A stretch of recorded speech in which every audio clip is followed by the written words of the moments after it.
বাংলাদেশ এবং চীনের পারস্পরিক সহযোগিতায় এআই, সেমিকন্ডাক্টর এবং ডিজিটাল গভর্নেন্সে যৌথ গবেষণা জোরদারের আহ্বান জানিয়েছেন প্রধান উপদেষ্টা মোহাম্মদ ইসমাইল হোসেন।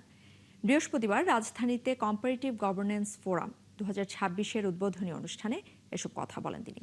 এ সময় প্রধান উপদেষ্টা বলেন, কৃত্রিম বুদ্ধিমত্তা ব্যবহারে নৈতিকতা, স্বচ্ছতা এবং জবাবদিহিতা নিশ্চিত করতে হবে।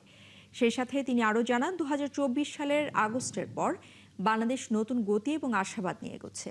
দুই দেশের অর্থনৈতিক সম্পর্ক আরও গভীর করে বিনিয়োগ, উৎপাদন এবং প্রযুক্তি খাতে নতুন সমৃদ্ধির সুযোগ তৈরি করা সম্ভব। পাশাপাশি ক্ষুদ্র ঋণ, দুর্যোগ ব্যবস্থাপনা, জলবায়ু সহনশীলতা এবং ওষুধ উৎপাদনে বাংলাদেশের অভিজ্ঞতা আন্তর্জাতিক পর্যায়ে কাজে লাগানোর কথাও জানিয়েছেন তিনি। Since August 2024, Bangladesh has entered a new chapter with renewed momentum and optimism. Now is the time for our two nations to jointly create prosperity for the benefit of our 1.6 billion people. Together, we can produce, share, and enjoy high-quality goods and services while deepening economic cooperation and strengthening our enduring partnership.